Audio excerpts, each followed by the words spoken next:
Россия обвиняет Украину в новом теракте. Импортозамещенный самолет падает под Москвой, а в НАТО думают задействовать 5-ю статью. Обо всем этом расскажу подробнее в эфире «Нехта». Самые важные и интересные новости. Реакции Альянса на гибридные атаки со стороны России слишком мягкие. Пора об этом задуматься, говорит датский премьер-министр. И думаю, это наша главная проблема. У меня было очень похожее ощущение перед тем, как Россия напала на Украину. Мария Захарова раскрывает тайны и готовится выступать со стендапом. Киевскому режиму обещали, понимаете, это необратимую дорогу в Альянс. А в Израиле министр обороны призывает привлечь к ответственности премьер-министра Нетаньяху. Государственное расследование должно быть объективным, оно должно коснуться всех нас. Спасибо, что смотрите, спасибо за доверие. Не забывайте ставить лайки, оставлять комментарии. Не забывайте подписываться на канал, это очень важно, так же, как и нажимать кнопочку «Супер спасибо» и тем самым нас поддерживать. Поехали. Российский сверхновый и супернадежный самолет «Сухой Суперджет» потерпел крушение через 3 часа после ремонта, пишет издание «База». Принадлежал самолет авиакомпании «Газпром Авиа». Летел во Внуково, продержался в воздухе чуть больше часа, подал сигнал бедствия, его пытались вывести на аварийный круг, но не смогли. Жертв на земле нет, на борту погибли 2 пилота и штурман. Судя по всему, снова что-то задумали. В Москве снова обвиняют Киев в подготовке терактов на территории Украины. Мария Захарова говорит, что снова будут взрывать дамбы. Интересно, какую цель теперь придумали россияне? В украинских пабликах уже предположили, что РФ анонсирует свою следующую цель, таким образом, чтобы свалить всю вину на так называемый киевский режим. В сентябре-октябре 2022 года этот центр уже моделировал последствия прорыва плотины Каховской ГЭС, а в июне 2023 года она разрушилась вследствие непрекращавшихся обстрелов ВСУ. Тогда в этом преступлении киевский режим, его западные кураторы поспешили обвинить Россию. Теперь объектами изучения упомянутого центра стали гидросооружения Киевской и Канаевской ГЭС. Результаты анализа показали, что в случае разлива Киевского водохранилища площадь затопления составит до 2000 квадратных километров. Конституционный суд Латвии признал законным запрет русскоязычных школ в стране. И не только школ, но и детские сады тоже переходят на латышский. Все образовательные организации Латвии должны полностью перейти на государственный язык к 1 сентября 2025 года. Занятия же на языке национальных меньшинств переходят исключительно в нишу внеклассных, пишет СОТА.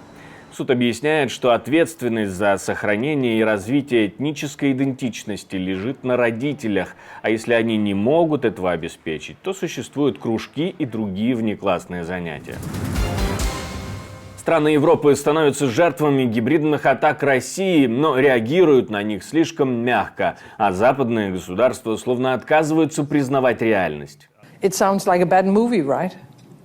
Это напоминает, будто какой-то плохой фильм, не так ли? И думаю, это наша главная проблема. У меня было очень похожее ощущение перед тем, как Россия напала на Украину. Мы просто не могли осознать, что Россия действительно начнет полномасштабную войну в Европе.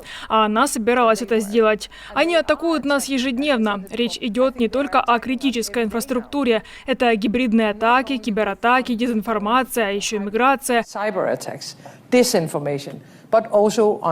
Migration. We have seen it in Belarus, into Lithuania. We have seen it. Мы наблюдали это с территории Беларуси, на границе с Литвой, на границе с Финляндией. Они используют мигрантов, чтобы дестабилизировать европейские страны. Все это является составляющей современного ведения войны. Думаю, нам стоит воспринимать это гораздо серьезнее. И я думаю, что нам в НАТО стоит рассматривать это как атаку против нас, а не как что-то произошло и снова что-то произошло, и снова. Думаю, мы ведем себя чрезмерно вежливо.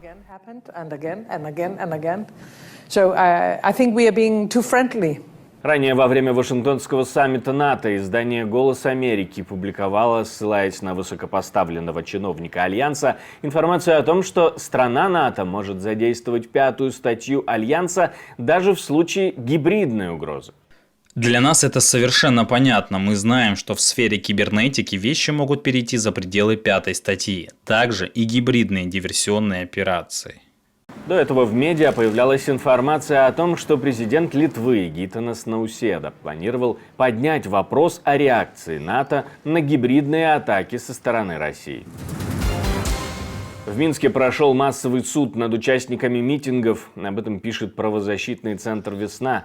В суде Заводского района начали судить 5 человек. Игоря Дубовского, Сергея Марушина, Леонида Тихановича, Максима Мартинчика и Илью Назарова. Всех обвиняют в активном участии в действиях, которые грубо нарушают общественный порядок.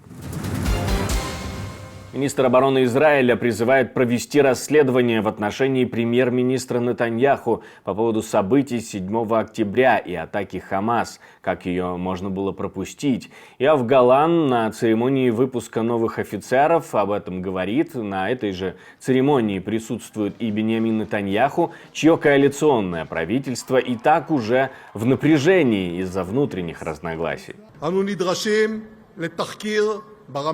Государственное расследование должно быть объективным, оно должно коснуться всех нас, тех, кто принимает решения, и тех, кто их выполняет, правительство, армию и органы безопасности.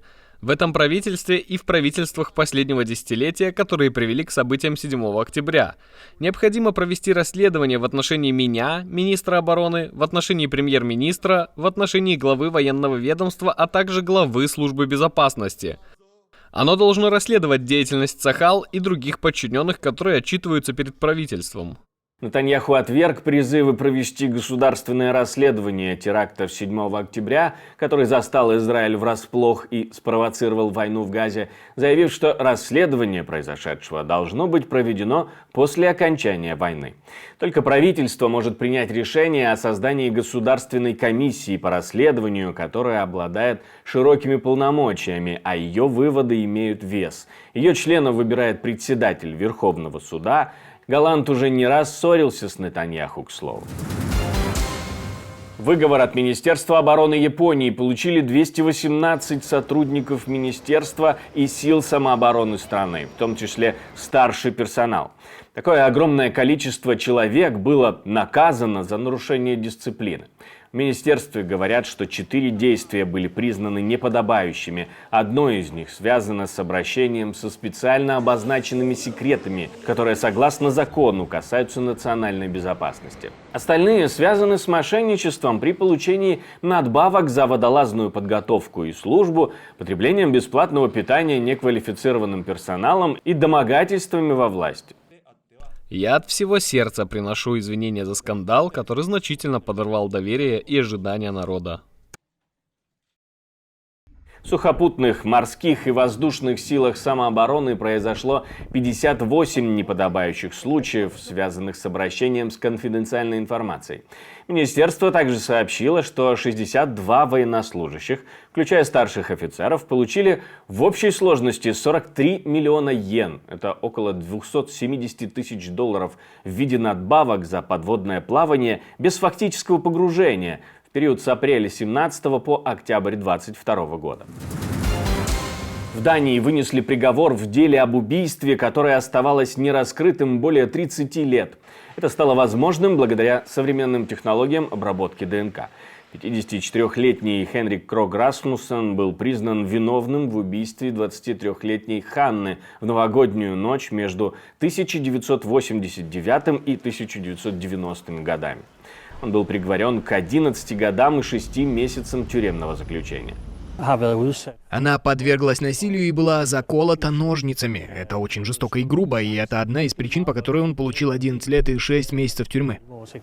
Они, семья, конечно, опустошены. Он жил совершенно нормальной жизнью. У него была постоянная работа. У него есть жена, с которой он прожил много лет. У него есть дети, внуки и так далее. И они знают его совсем другим человеком, чем тот, которого они могли бы представить совершившим убийство. Каждый ребенок и молодой человек заслуживает образования, ведь это не только обучение. Образование – это еще и обучение тому, как учиться, говорит генеральный секретарь ООН. Мы должны полностью инвестировать в программы, в безопасную среду и в образовательную инфраструктуру, чтобы все дети могли получить знания и навыки, которые им необходимы и которых они заслуживают, независимо от того, где они живут и независимо от того, кто они, говорит Антонио Гутерриш. The world cannot afford to shortchange education. Мир не может позволить себе сокращать расходы на образование, но почти по всем показателям именно это мы и делаем. К 2030 году около 84 миллионов детей, вероятно, не будут посещать школу. Показатели окончания средней школы растут, но медленными темпами. Просто собрать больше учеников в классах недостаточно. Мы также сталкиваемся с проблемой качества.